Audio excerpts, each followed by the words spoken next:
श्री कृष्ण की बांसुरी केवल एक वाद्य यंत्र नहीं थी, बल्कि उसमें एक गहरा आध्यात्मिक रहस्य छिपा था। उसकी मधुर तान सुनकर वृंदावन के गोकुलवासी, पशु पक्षी, यहाँ तक कि पेड़ पौधे भी आनंदित हो जाते थे।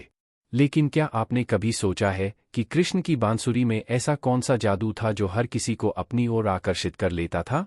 बांसुरी का रहस्य।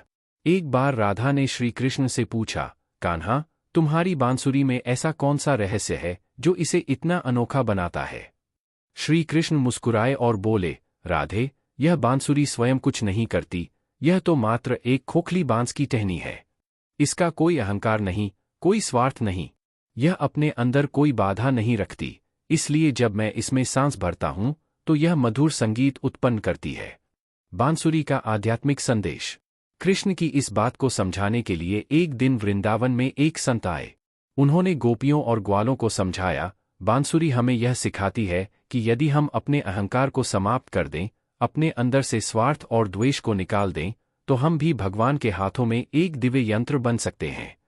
बांसुरी में 7 छिद्र होते हैं, जो जीवन के 7 विकारों, काम, क्रोध, लोभ, मोह, मद, मत्सर और अहंकार को दर्शाते हैं।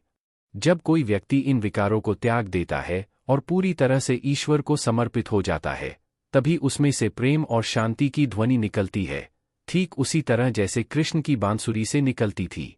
बांसुरी का त्याग और प्रेम। कहा जाता है कि जब श्री कृष्ण ने धरती से विदा ली, तब उन्होंने अपनी प्रिय बांसुरी को यमुना नदी में प्रवाहित कर दिया। उन्होंने कहा, अब इस संसार में वह प्रेम नहीं रहा जिसके लिए यह बांसुरी गूंजती थी। श्री कृष्ण की बांसुरी केवल एक वाद्य यंत्र नहीं, बल्कि प्रेम, भक्ति और समर्पण का प्रतीक है। यह हमें सिखाती है कि जब हम अपने भीतर से अहंकार और स्वार्थ को मिटा देते हैं और भगवान के प्रेम में डूब जाते हैं, तब हमारा जीवन भी कृष्ण की बांसुरी की तरह मधुर संगीत उत्पन्न करता है।